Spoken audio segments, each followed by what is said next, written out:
Alright, hey guys! So I'm going to jump right into tonight's recap because I just finished last week's and I just want to jump right into it. So last week we saw that Claire and Eli, Eli finally found out that Claire was pregnant, and I kind of was like, Eli is always going to stand by Claire. Like, he's been with her through cancer. They've broken up about 100 million times and gotten back together. Like, they're just solid. Like, nothing's going to break them apart.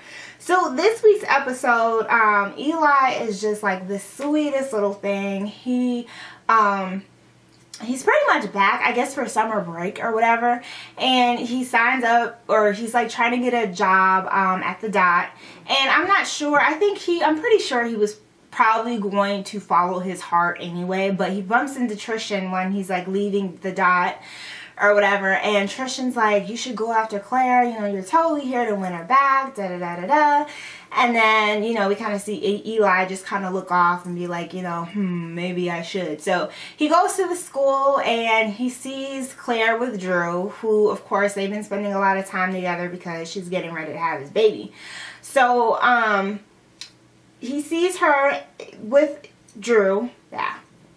He sees her with Drew, and basically he gets angry because obviously he doesn't want to see them together. He's trying to talk to Claire, not Drew. So the episode pretty much goes on like that. Eli's trying to rekindle things with Claire, and every time he's trying to, get back with her, here comes Drew. Just, the baby this and the baby that, and are you okay? I was so worried.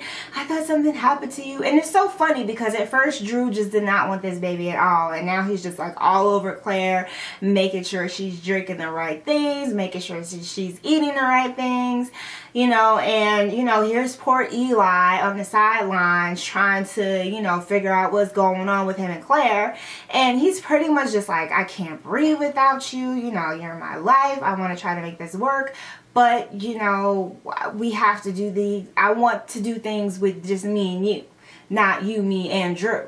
So Claire's pretty much like, look, I'm about to have this man's baby, he's going to be in the picture. So if you can't deal with it, then, whatever. So I really like the fact that Degrassi is bringing back some old faces, because here we have Eli, who they've always tried to do like senior, freshman college people storylines and mix it in with Degrassi, the high school life, and it's never worked out. But Eli is a good example of him working out, and I guess it's just because him and Claire have such a deep bond, so he's going to be back in the story. He's probably going to be in the season, for the next couple of weeks, episodes, whatever, because he's supposed to be working at the Dot for summer. So he was in that episode. He got hired at the Dot or whatever, and because he got hired at the Dot, obviously we know he's back for the summer and he's gonna be around.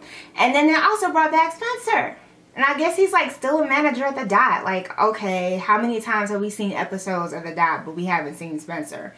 So I just thought it was kind of cool that they bringing people back. So then what else is going on? Oh, so then we get to Becky. So Becky this week is trying to deal with the fact that her brother is in juvenile detention or whatever. He's away. And she basically is trying to move on with her life. Her mom's like, you need to really go see him. He's asking about you. He wants to speak with you. You need to go and visit him. So Becky's like making up all these excuses. Oh, Mom, I'm really busy. I got this, I'm in this band, and, I really just don't have the time to visit him or anything. So tells a little white lie, but there is actually this guy, Jonah, who's this new guy. He's like this rocker looking dude or whatever.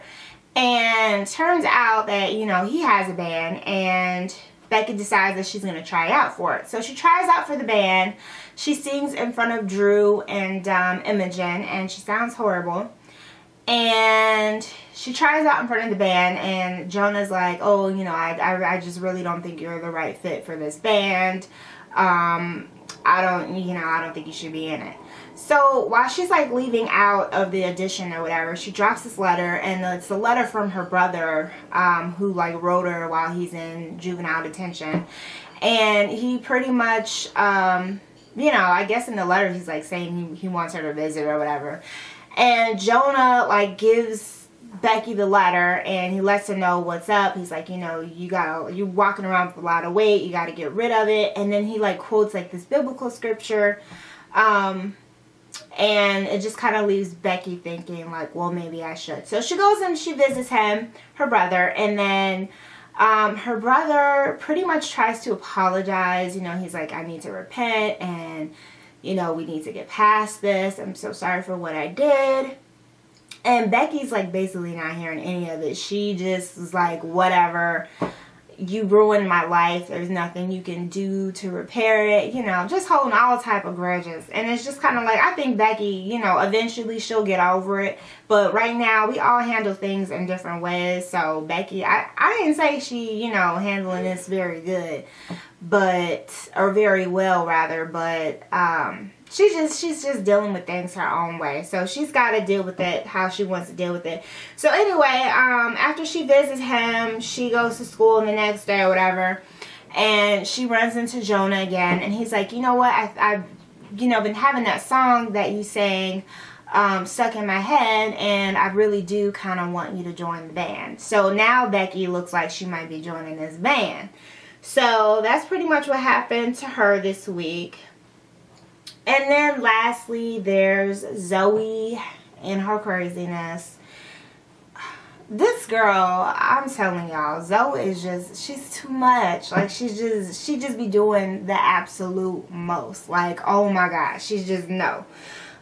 She is trying to get these girls, well, let me start from the beginning, okay? So, you know that she has this whole power squad thing, and she's running it because, when Becky broke her leg or whatever, obviously she couldn't be on the power squad anymore. So Zoe pretty much took over.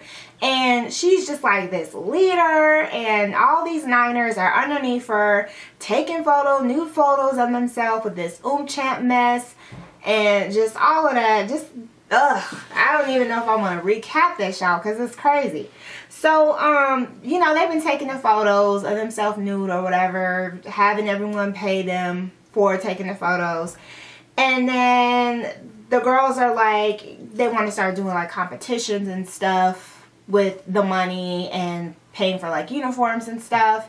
So Zoe goes ahead and she takes them to see like this other power squad who's like really good. They could do like all these fancy moves, and Zoe's like, you know, that could be us. We gotta work harder, y'all. We gotta do this thing. And she buys like all this expensive equipment, and she's like, we need all this stuff to practice basically. So when the girls see all the equipment and the fact that she just completely blew all the money, you know, they're very upset because they all want to stop doing the chat thing. But Zoe is like, no, we need to keep making this money, so we need to keep on taking these photos. So the girls are like very upset, and they're like, you know, you're stressing us out. We don't want to do this anymore, you know, whatever with cheerleading. So the girls leave or whatever, and then Zoe has a talk with Grace, and she's pretty much like, you know, I don't know what to do about this situation. I still want to have this squad, but, you know, the girls aren't really listening to me. So Grace is pretty much like, well, you know, kill them with kindness pretty much. So Zoe goes ahead. She buys like all the girls on the squad iPads, and she gives them to them, and she's like, here you go, guys. I decided to sell all the equipment and buy these iPads for you guys instead. You guys should be able to enjoy the money that we're making, and don't worry about doing the competitions. So the girls are like, okay, yeah, you know, we'll go ahead and keep doing chat, and, you know, you could sell the iPad so that we can get the equipment to practice for the competitions. So basically Zoe got what she wanted in the first place. And then to top it all off, you know, when Zoe was talking to Grace, she told her that Frankie has not been taking the new photos like the other girls have. And the girls find out about it, and they're like, how come you haven't been taking the new photos? You gotta be like us and take them so that we can all make this money. And Frankie's like, well, I'm not like that. And the other girls are like, well, we're not like that either, but we really need this money for the competitions and the power squads.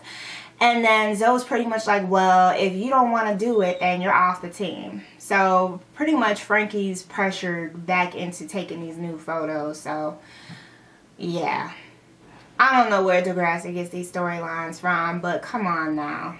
I just do not like this one at all. So that was pretty much this week's episode. If you guys caught it, let me know what you thought. Be sure to comment, rate, and subscribe, and I will talk to you guys in the next one. Ciao!